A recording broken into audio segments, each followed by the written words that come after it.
Hey folks, I just want to make really sure that since I'm not going to be there, that your notation is really spot on for the FTC, the Fundamental Theorem of Calculus. So you will remember, except for some of you that were absent, well, just maybe one kid, um, that this is the way that mathematicians figured out to get the exact area under a curve, even if the function is curvy, right? So we learned that there are two different ways to do it, and it doesn't really matter which one you do, but I just thought it'd be worth going over them again because it's not like you took notes on them. So I'm just going to do an example here.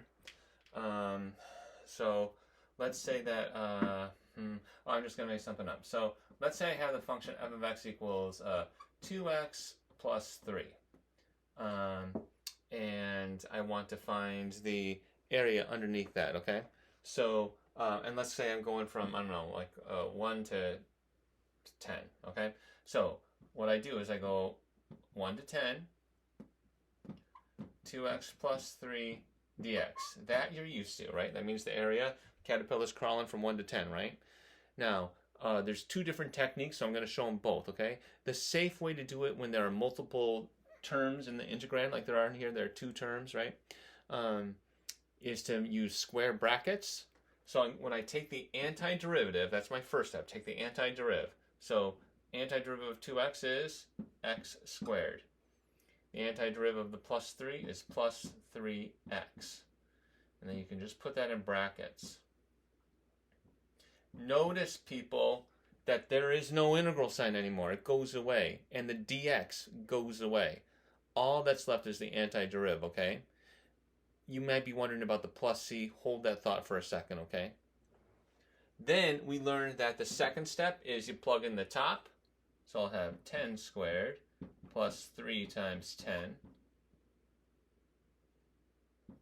And then plug in the bottom and subtract them. Bam.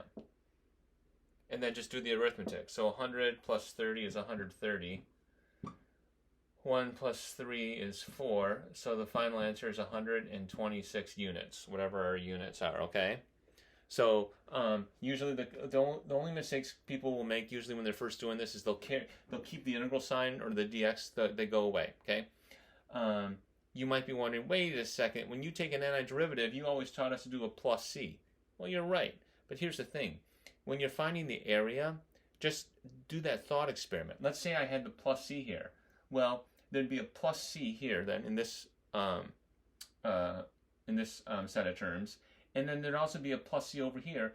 And when you subtract them, guess what happens? Like c minus c is just going to always go away. So people never write the plus c if they're actually figuring out an area. Okay, if you don't have these limits and you don't, it's just like a it's called an indefinite integral. If you don't have the limits there, then you write your plus c because you're just looking for an antiderivative, okay? Okay, the other way to do this, the other notation that you'll see for more simple integrals, and this one would qualify, people would understand if you did it for this one. You do your antiderivative, just like you did, and then you just make a long line like that and go from 1 to 10, okay? Everything else is the same.